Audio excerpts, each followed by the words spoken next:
would love if you could tell us a little bit about the song Keep It Simple. Yeah. Just such a beautiful song, and everybody that's listening to this podcast should go listen to it because it really is so beautiful.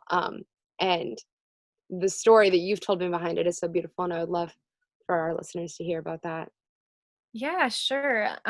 So it's a song I wrote about my grandmother, who passed away in 2019. And she actually died on her 79th birthday. Mm. And she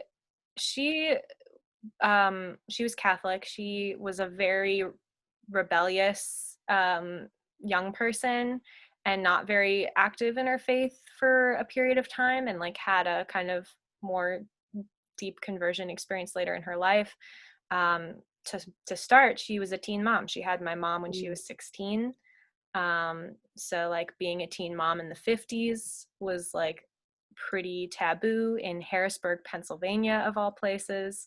And she just really struggled because there had been just a lot of dysfunction in her family, and it gets passed down generationally. And so she had gone through a lot, but eventually she like found her way back to a relationship with God. And towards the end of her life, pretty much my teen years and my 20s were colored by when we would go to visit her, just like she and I having late night conversations about all kinds of things, but like just I would ask her so many questions, and we would really get into like these heady and intellectual and often like theological debates about things. Awesome. But she never made me feel like she would judge me for anything, and she never made me feel like my questions were unwelcome. She always encouraged me to ask questions.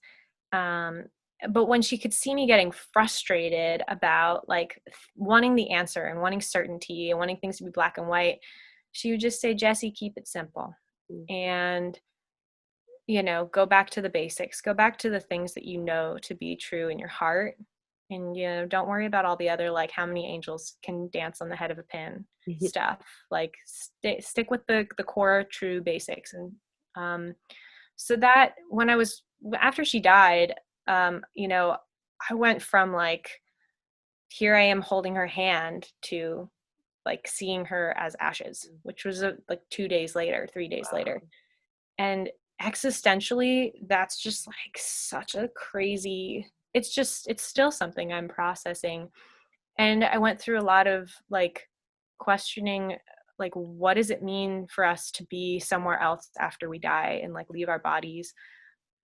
What is all of this afterlife, theology, what does it all mean? How does it look practically? We don't know.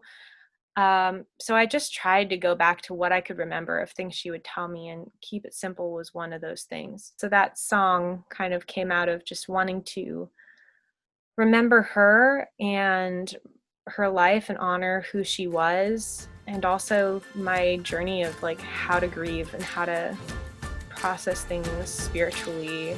Yeah, that's where that came from.